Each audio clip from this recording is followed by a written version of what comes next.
आपने gym join किया, diet भी स्टार्ट किया, कार्ब्स कम कर लिए और फिर शुगर भी बंद कर दी। फिर भी आपका जो बेली फैट है वो जाने का नाम ही नहीं ले रहा है। और फिर आप खुद को ब्लेम करते हो कि यार मेरी विल पावर जो है ना वो बहुत ही वीक है। मैं डिसिप्लिन ही नहीं हूँ, मुझसे होता ही नहीं है। बट ट्रूथ क्या है? प्रॉब्लम आप नहीं हो, प्रॉब्लम जो है वो आपका सिस्टम है। देखिए आपकी जो हॉर्मोन्स हैं, गर्ल्स और आपके जो लाइफस्टाइल पैटर्न्स है ना और आपके जेनेटिक ब्लूप्रिंट, ये सब आपके अगेंस्ट ही काम कर रहे हैं।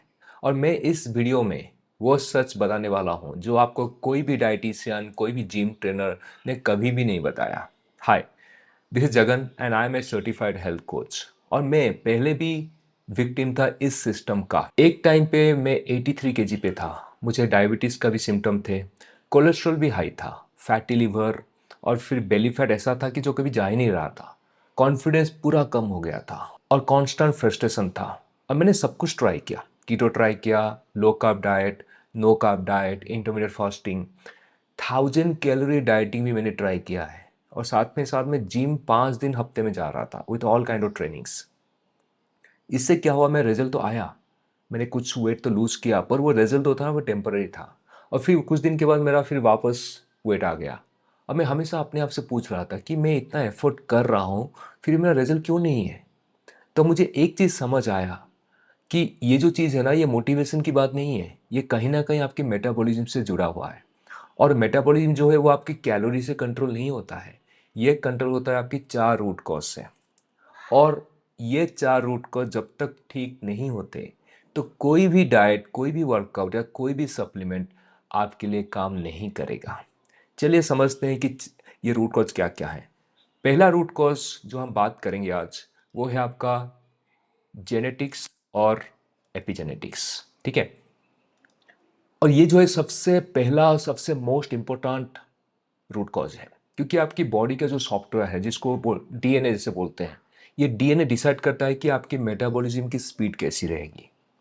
आप जो खाना खाते हो वो आपके सूट करता है या नहीं करता है, आपके बॉडी में फैट स्टोरेज कैसे होता है, और आप टॉक्सिन को कैसे रेस्पॉन्ड करते हो, आप अपने कार्ब्स को कैसे बर्न करते हो या तो बॉडी में स्टोर करते हो, और आपका जो हंगर हार्मोन है वो कैसे बिहेव करता है।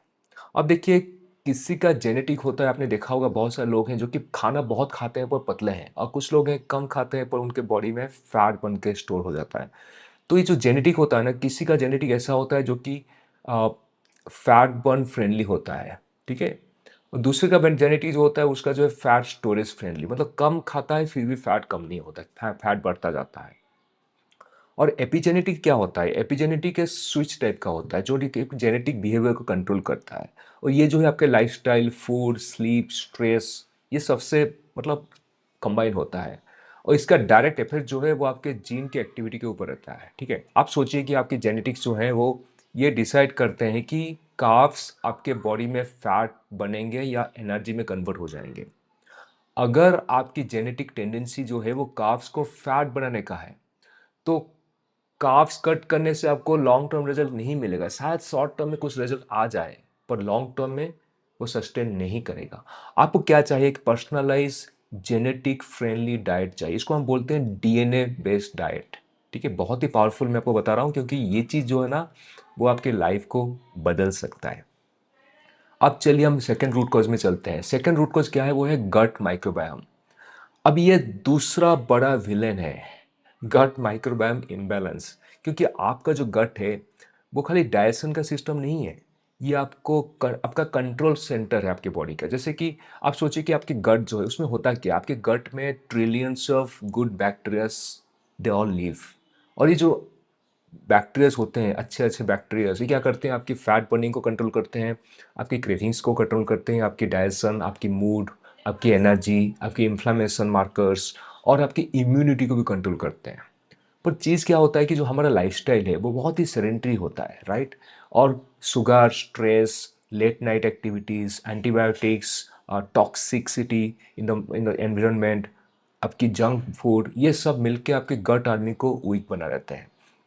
और क्या होता है, फिर आपके बैड बैक्टीरिया बढ़ने लगते हैं। गुड बैक्टीरिया जब मर जाते हैं, बैड बैक्टीरिया की संख्या बढ़ जाती है। सिंपल लैंग्वेज में आप ये समझिए कि आपकी जो गुड बैक्टीरिया है वो आपकी फैट बर्न करेंगे, और जो बैड बैक्टीरिया है वो क्या करेंगे, आपकी बॉडी में फैट को स्टोर करेंगे। इसलिए बहुत इंपॉर्टेंट है कि बैड गुड बैक्टीरिया को बढ़ाया जाए और बैड बैक्टीरिया को कम किया जाए। अब गट जब डैमेज हो जाता है, वो क्या होता है, आपको ऐसा फील होगा कि कहीं ना कहीं ब्लोटिंग बढ़ा हुआ है, गैस है, एसिडिटी है, कॉन्स्टिपेशन है, क्रेविंग्स बढ़ गया है, आपकी बॉडी मतलब बहुत ही टायर्ड फील कर रही है, और आप पे ब्रेन फॉग हो गया है, मोटिवेशन बहुत ही कम है। और सबसे बड़ा डेंजरस चीज़ क्या होता है ये सबको छोड़ के, कि आपकी बॉडी में इन्फ्लेमेशन मार्कर्स जो है वो बहुत बढ़ चुका है। और लोग सोचते हैं कि डाइट का प्रॉब्लम है। देखिए, डाइट का प्रॉब्लम नहीं है, ये कहीं ना कहीं पे आपके केस में गट का प्रॉब्लम है। तो इसका मतलब क्या है, हमें करना क्या चाहिए, हम अपने गट को ठीक करना चाहिए, क्योंकि गट आपका जब ठीक रहेगा और जब रिपेयर हो जाएगा तो क्या होगा, तो आपकी बॉडी में क्रेविंग्स कम हो जाएंगी, और क्रेविंग्स जब कम हो जाएगा तो आपका फैट बर्न अपने आप होने लगेगा, है ना। सही। तो now let's move to the third root cause. तीसरा रूट कॉज जो है, आई एम श्योर कि आप रिलेट करोगे इससे, ये आपका जो है लाइफस्टाइल और माइंडसेट है। मैं आपको एक सच बोलूं, लोगों के पास जो है ना खाने का प्रॉब्लम नहीं है, ठीक है, लोगों के पास जो वो लाइफस्टाइल का प्रॉब्लम है। आप अपने डेली रूटीन को देखिए, हम क्या करते हैं, लेट नाइट काम करते हैं और बहुत सारा स्ट्रेस लेके रहते हैं। सुबह से स्ट्रेस रहता है, ऑफिस जाना है या तो कुछ काम करना है, फैमिली का प्रेशर रहता है। कभी कभी हम ब्रेकफास्ट को स्किप कर लेते हैं क्योंकि टाइम नहीं है, हमें कहीं जाना है, कुछ करना है। मंडे से ही स्टार्ट हो जाता है, मंडे से फ्राइडे आपका वैसा ही रहता है साइकिल।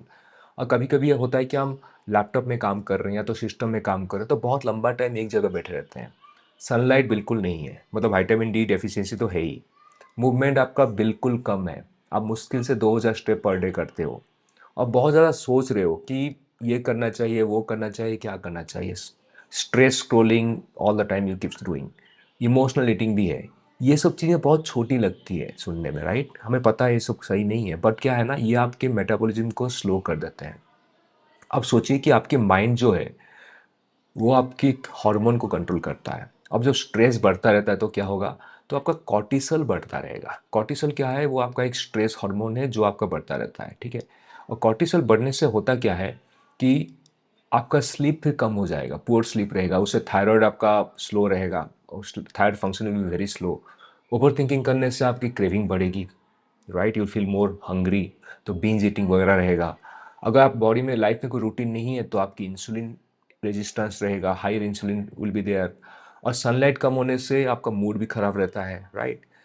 और ज़्यादातर ज़्यादा हम जो काम करते रहते हैं उससे क्या होता है, इमोशनल ईटिंग ज़्यादा आपका रहता है, डिस्टर्ब रहता है, मतलब stress eating, binge eating, emotional eating करते रहते हो। आपको ये समझना चाहिए कि ये जो हमारा लाइफस्टाइल है, जैसे मैंने बताया कि poor sleep, over thinking and no routine, sedentary work, no sunlight at all, ये सब क्या है ना, ये आपकी लाइफस्टाइल है। और आप समझिए कि वेट लॉस जो है कहीं ना कहीं ये फूड के साथ रिलेट नहीं करता, ये आपका मैटर करता है, आपका 24 आवर लाइफस्टाइल क्या है, आपकी सिग्नल क्या है आपकी बॉडी का। अगर आपकी लाइफस्टाइल जो है केओटिक है तो आपकी बॉडी हमेशा सर्वाइवल मोड में रहेगा, मतलब it will go to the survival mode. और फिर क्या होगा, आपकी फैट बर्निंग जो है वो पूरा ऑफ हो जाएगा।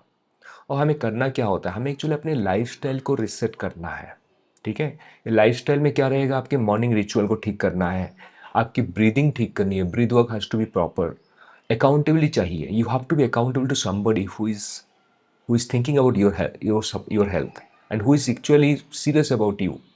डेली हैबिट आपको इंप्रूव करने हैं, आपको अपने आइडेंटिटी चेंज करना है। Suppose I am currently want to lose weight, this is should not be my identity. My identity should be to get to a new version altogether, a different version which is better than what I'm currently are. आपकी sleep को ठीक करना है, मतलब अगर 4 घंटा सो रहे हो उसको 7 से 9 घंटा सोना पड़ेगा, और वो भी बहुत ही डीप स्लीप, मतलब it's not like disturb sleep, very deep sleep, you sleeping like a baby. और आपका स्ट्रेस लेवल जो है वो कम करना है ताकि कॉर्टिसोल आपका कम रहे। लाइफस्टाइल जो होता है ना, वो समझिए कि एक ब्रिज है जो कि आपकी जेनेटिक और हार्मोन के बीच में रहता है, ठीक है। अगर लाइफस्टाइल आपका ठीक हो जाएगा तो कहीं ना कहीं most of the problems will be fix for you, ठीक है। चलिए, अभी हम फोर्थ रूट कॉज में जाएंगे। फोर्थ रूट कॉज जो होता है, I am sure you will be understanding hormonal imbalance, ठीक है। तो हार्मोनल बैलेंस जो होता है, आप समझिए कि फैट लॉस हम क्या सोचते हैं, वेट लॉस करना है, फैट लॉस करना है, ये कैलोरी गेम नहीं है, कहीं ना कहीं हार्मोनल गेम है। ठीक है। और जब 4 हार्मोन होते हैं वो आपकी फैट लॉस को ब्लॉक करते हैं। पहला हार्मोन जो बोलते हैं उसको इंसुलिन, आपने इंसुलिन का नाम सुना होगा। इंसुलिन क्या होता है, एक फैट स्टोरेज हार्मोन होता है। ठीक है, बॉडी में फैट स्टोर करता है।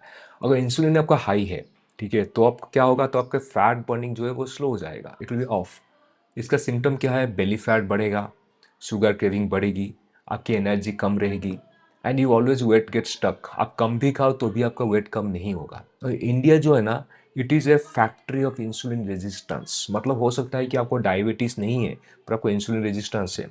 आपके नेक में ऐसे डार्क पैचेस आ रहे हैं, that is a sign of insulin resistance. ठीक है, तो इसको देखना है, इसको सीरियस लेना है, क्योंकि कभी कभी प्री डायबिटीज़ या insulin resistance it converts two diabetes very fast.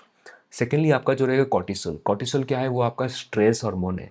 अब देखिए, हम लोग अपने काम की वजह से बहुत स्ट्रेस में रहते हैं, और स्ट्रेस ज़्यादा होने से क्या होता है, कहीं ना कहीं आप देखो कि आपका बेली फैट बढ़ता रहेगा। इसको बोलते हैं स्ट्रेस बेली। ठीक है, मोर स्ट्रेस, बिगर बेली। और फिर आपका वर्क प्रेशर, काम का प्रेशर बढ़ गया है, आपकी ओवर थिंकिंग है, आपकी स्लीप नहीं है, इससे क्या होगा, कॉर्टिसोल बढ़ता रहेगा। जब अगर स्लीप ठीक से नहीं हो रहा है तो आपका stress is going to be high, और फैट स्टोरेज आपका ऑन हो जाएगा। तो ये जो है cortisol is one of the reason why people are getting lot of weight nowadays. Third hormone जो बोल है वो है आपका थायराइड। अब थायराइड क्या है, थायराइड जो है आपका बॉडी का मेटाबॉलिक इंजन है। ठीक है, आप समझिए कि अगर थायराइड आपका स्लो है तो आपका बॉडी भी स्लो स्लो रहेगी। आपने देखा होगा जो थायराइड पेशेंट होते हैं वो मेडिसिन लेते हैं, उनके कुछ कॉमन सिम्टम मैं आपको बताता हूँ।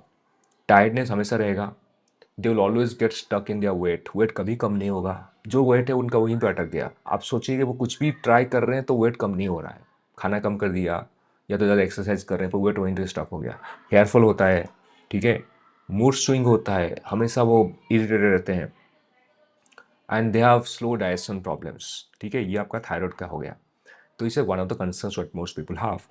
And finally something I will tell you which is sex hormone, specially for ladies. जैसे कि आपका पीसीओएस, मेनोपॉज, एस्ट्रो, ये सब है। कहीं ना कहीं एस्ट्रोजन और प्रोजेस्टेरोन का इम्बैलेंस हो रहा है, जो आपकी सेक्स हार्मोन का इम्बैलेंस होता है।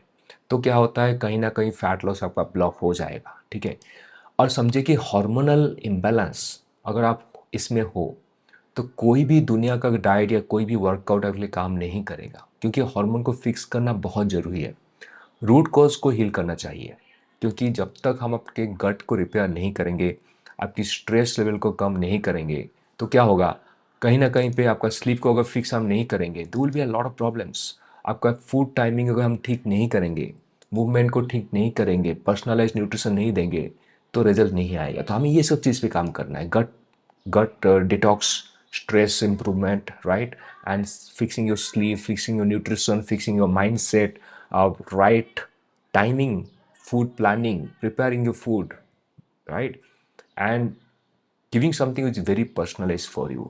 ये चीज़ें हम करेंगे और हार्मोन को बैलेंस करेंगे, तब क्या होगा, आपका फैट लॉस जो है वो ऑटोमेटेड हो जाएगा। मतलब एफर्टलेस से आप फैट लॉस कर पाओगे। तो अभी सवाल ये है कि बेली फैट कैसे फिक्स होगा। देखिए, बेली फैट फिक्स होने का तरीका एक ही है कि आपको रूट कॉज को हील करना पड़ेगा। रूट कॉज को हील करने का मतलब क्या है, हमें 4 रूट को जो आपने बात की उसको फिक्स करना है। वो है आपका genetic alignment, gene and gut repair, lifestyle reset, and finally hormonal balance. अब जब ये 4 पिलर जो है वो सही हो जाएंगे आपके लाइफ में, तो आपका बॉडी ट्रांसफॉर्मेशन जो है ना वो ऑटोमेटिक हो जाएगा। तो आपके वेट लॉस नहीं करना पड़ेगा। This should be the by product of your hormonal balancing और फिक्सिंग द रूट कॉज। आपका बॉडी खुद अपने आप फैट बर्न मोड में चला जाएगा। ठीक है, देखिए, आप ये समझो कि आप लेजी नहीं हो, आप इनडिसिप्लिन नहीं हो, आप इनकंसिस्टेंट नहीं हो, यू आर नॉट ब्रोकन। आप सिर्फ रॉन्ग स्ट्रैटेजी फॉलो कर रहे हो, आप रॉन्ग प्रोसेस में फंस चुके हो, आप वो सब चीज़ें कर रहे हो जिससे कभी रिजल्ट नहीं आने वाला, आप गलत स्ट्रैटेजी फॉलो कर रहे हो। देखिए, बॉडी जब अंदर से हील होती है तो आपका एनर्जी, डिसिप्लिन, कंसिस्टेंसी, ये सब नेचुरली आ जाता है। आपकी बॉडी जो है ना वो आपकी दुश्मन नहीं है, ये आपके लिए वेट कर रहा है कि आप इसकी बात को सुनो और उसी हिसाब से काम करो। और अगर आप thyroid, PCOS, diabetes, fatty liver, infertility या तो स्टबर्न बेली फैट से स्ट्रगल कर रहे हो और आपको एक पर्सनलाइज रोड मैप चाहिए, तो आप एक काम कर सकते हो कि एक 1-to-1 डिस्कवरी कॉल बुक करो। लिंक नीचे गए दिए गए डिस्क्रिप्शन पे है, जहाँ पे हम आपके रूट कोज़ को आइडेंटिफाई करेंगे और आपके लिए पर्सनलाइज रोड मैप बनाएंगे। सी यू इनसाइड फ्यूम।